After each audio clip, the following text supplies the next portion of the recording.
Olá, meu nome é Nelson Cavalcante e hoje nós vamos dar prosseguimento ao estudo de eletrostática para o nono ano.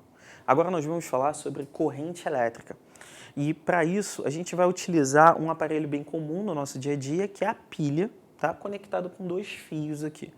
Bom, é importante lembrar que a gente ainda vai falar com a questão como é que funciona a relação da produção de energia da pilha, como é que ela produz essa corrente elétrica, mas por agora a gente vai focar em como é possível nós termos um movimento das cargas elétricas por dentro do condutor.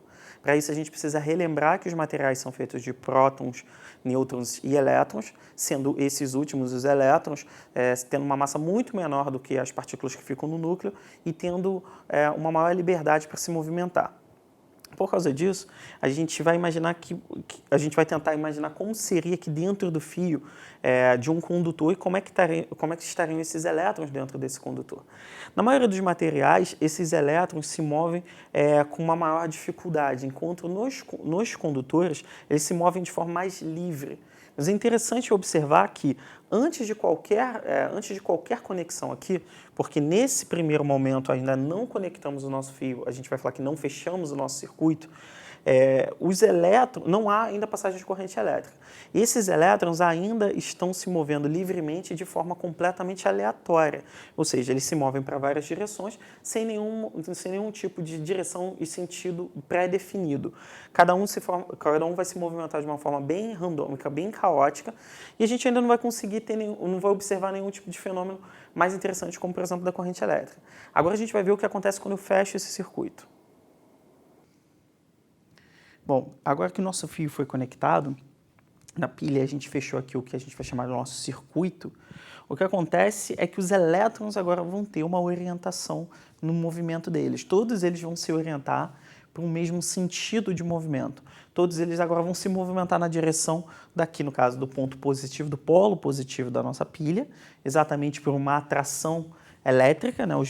As cargas que são negativas, que são os elétrons que são negativos, são atraídos pela parte positiva da pilha, e automaticamente a pilha também vai ceder elétrons, tá? Isso é uma propriedade que a pilha tem, a gente não vai entrar em detalhes, mas ela vai ceder elétrons para ocupar o espaço desses elétrons que estão se movimentando e aqui no caso entrando na pilha pela parte positiva. Então essa constante movimentação dos elétrons por dentro do fio é a nossa corrente elétrica, é o que a gente vai estudar a partir de agora. Então, basicamente, é assim que a gente tem a corrente elétrica numa situação simples do dia a dia, como, por exemplo, na pilha. A gente também vai enxergar a corrente elétrica, não necessariamente conectando uma bateria ou numa pilha, mas também nas tomadas de casa que está ligado a fontes geradoras de energia, que a gente vai ver com mais detalhe mais para frente. Bom, agora a gente vai falar sobre a intensidade da corrente elétrica, que é o valor, uma medida da intensidade de corrente elétrica que está passando num determinado fio, num determinado condutor. A gente vai definir a intensidade de corrente elétrica como a quantidade de carga que passa pela seção transversal de um condutor por unidade de tempo. Então, o que a gente está falando aqui? Vamos imaginar que a gente tem um fio, tá? A gente está representando sempre esses fios de uma forma completamente fora de escala, principalmente os elétrons, que são partículas muito minúsculas. A gente está olhando aqui esse fio e representando aqui a passagem desses elétrons quando há uma condição de corrente elétrica, ou seja, ele está ligado aqui em polos positivos e negativos, que fazem com que haja uma corrente elétrica nesse condutor.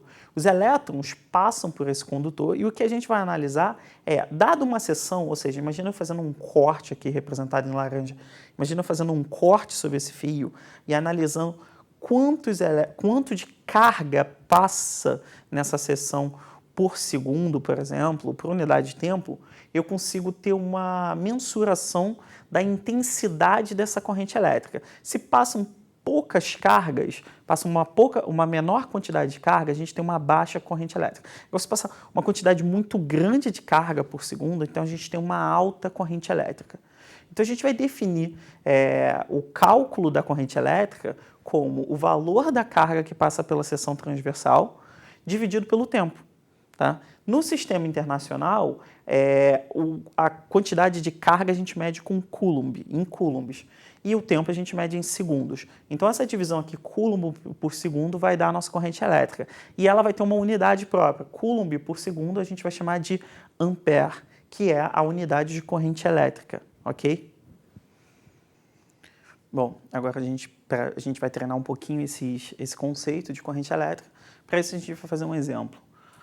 Aqui ele diz o seguinte: por um fio condutor passam 24 vezes 10 a menos 3 coulombs de carga em 2 minutos. Qual o valor da intensidade de corrente elétrica nesse período em unidades do sistema internacional? Então, basicamente, a gente vai tentar calcular a corrente elétrica, a intensidade da corrente elétrica, utilizando os dados que a gente tem e lembrando que a gente quer trabalhar isso no sistema internacional. Como a carga já está em coulombs, a gente não precisa fazer nenhuma modificação, porque ela já está dentro do sistema internacional. Porém, a gente sabe que para a unidade de tempo a gente precisa segundos. A gente utiliza segundos na unidade de tempo no sistema internacional e aqui ele está em minutos.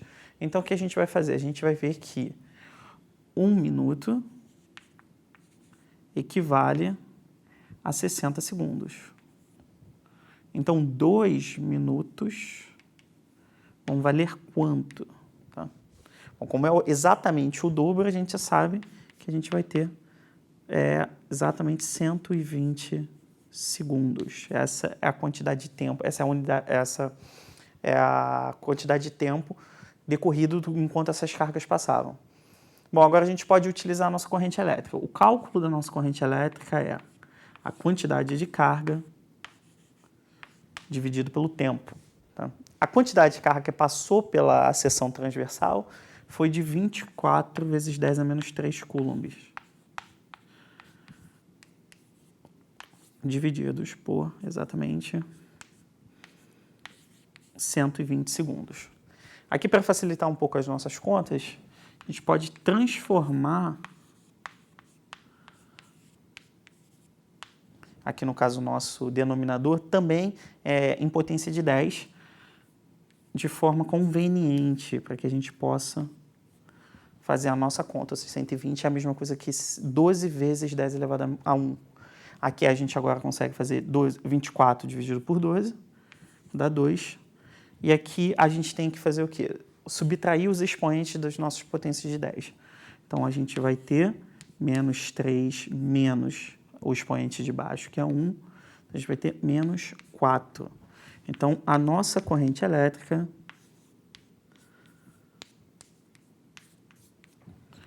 (2 vezes 10 elevado a menos 4 ampere). Tá? A unidade ampere a gente sempre escreve com A maiúsculo, apesar de quando a gente escreve o nome ampere é com A minúsculo, para não ter confusão com o nome do cientista em questão. Então, é assim que você basicamente vai utilizar para chegar no valor de corrente elétrica, utilizando a metodologia que a gente acabou de ver, utilizando a fórmula que a gente acabou de demonstrar. Bom, por último, a gente vai falar aqui sobre o efeito Joule, que é um efeito bastante importante relacionado à corrente elétrica. A gente ainda vai falar de alguns outros efeitos, mas esse efeito a gente já consegue analisar partindo do princípio que nós estipulamos nessa aula, que a corrente elétrica é exatamente a movimentação de todos esses elétrons orientados para o mesmo sentido. O que acontece é que esses elétrons, ao passarem por dentro de um condutor, eles não estão passando por um meio vazio, por um vácuo ou por um meio com espaços vazios simplesmente ou apenas composto de elétrons para que eles simplesmente fluam de forma livre. Na verdade, ele está passando aqui por dentro, junto a praticamente infinitos átomos, uma quantidade de átomos muito grandes, tá, que compõem esse material. E inevitavelmente esses elétrons, ao se movimentarem por dentro desse meio, eles vão se chocar com esses átomos.